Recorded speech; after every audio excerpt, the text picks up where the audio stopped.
Hi అండి. అందరూ బాగున్నారా? ఈరోజైతే ఇంకా గురువారం కదండీ! లక్షవారం కదండీ! అందుకని ఈరోజు మా ఇంట్లో అయితే అత్తయ్య గారు ఈరోజు అయితే దండం పెట్టుకున్నారు. పూజ చేసుకున్నారు. అయితే ఇంకా అందుకని ఈరోజైతే లంచ్‌లోకి పప్పు, బీరకాయ అయితే ప్రిపేర్ చేస్తున్నాను. ఫస్ట్ అయితే గ్లాసున్నర పప్పుని బాగా శుభ్రం చేసుకొని అది 2, 3 సార్లు కడగాలండి. కడిగాక మనం ముందుగా కోసి పెట్టుకున్న బీరకాయ ముక్కలు ఉంటాయి కదండీ! కొంచెం పెద్ద సైజు కోసుకొని ఒక ఉల్లిపాయ 2 పచ్చిమిర్చి ఇంకా నేను వేసుకున్నానండి. కొంచెం కారం, పసుపు ఏసేసుకొని అలాగే కొంచెం చింతపండు కూడా చిన్న కాడ వేసుకుంటే సరిపోద్దండి చింతపండు. ఇంకా అలా వాటర్ వేసేసుకొని ఇంక మనం కుక్కర్ పెట్టేసుకోవడమే. కుక్కర్ పెట్టేసుకోవడమేండి. కుక్కర్ పెట్టుకున్నాక మనకి 4 ఒక 3 విజిల్స్ వస్తే సరిపోద్ది. మనకి పప్పు అయితే పప్పు బాగా నలిగిద్ది.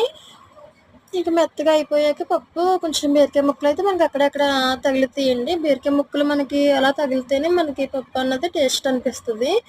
లేకపోతే నాకైతే అంత అలా ఏం నచ్చదండి. బీరకాయ కూడా బాగా మెత్తగా అయిపోతాయి. అందుకని కొంచెం మీడియం సైజ్ ముక్కలు కోస్తాను. అందుకని మా అత్తయ్య గారు దీపం పెట్టుకున్నారు. అది కూడా చిన్న క్లిప్ తీశాను. మా దేవుడి మందిరం అయితే కలకలలాడుతుంది కదండీ! చూసారు కదా! తాలింపుకైతే నేను రెడీ చేశాను. పప్పు అయితే అయిపోయింది. 3 విజిల్స్ వచ్చినాయి. 4 విజిల్స్ అయితే వేసుకున్నాను. తాలింపుకైతే ఒక 4 వెల్లుల్లి రెబ్బలు, కరివేపాకు, ఒక 3 ఎండుమిర్చి, కొంచెం జీలకర్ర, ఆవాలు అవి కూడా ప్లేట్లో పెట్టేసుకున్నాను. తాలింపు వేసేసుకోవడానికి.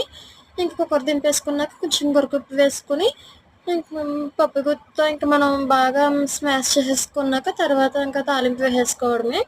తాలింపు వేసేసుకున్నాక పప్పు అందులో వేసేసాక దింపేసుకోవడమేనండి. టేస్ట్ అయితే చాలా బాగా వచ్చిందండి. మరి మీకు కూడా నచ్చింది అనుకుంటున్నాను. మీరు కూడా ట్రై చేయండి. మరి మా సైడ్ అయితే చాలామంది ఇలాగే చేసుకుంటామండి పప్పు, బీరకాయ. మరి మీకైతే నచ్చిందని అనుకుంటున్నాను. నా ఛానల్ని సబ్స్క్రైబ్ చేసి లైక్ చేసి కామెంట్ చేయండి. మా వారికైతే ఈరోజు లంచ్ బాక్స్ అవ్వలేదండి. లంచ్ బాక్స్ అవ్వలేదని ఏం పెట్టలేదు. టిఫిన్ కూడా ఆయన ఏం చేయలేదు. వెళ్ళిపోయారండి ఆఫీస్‌కి.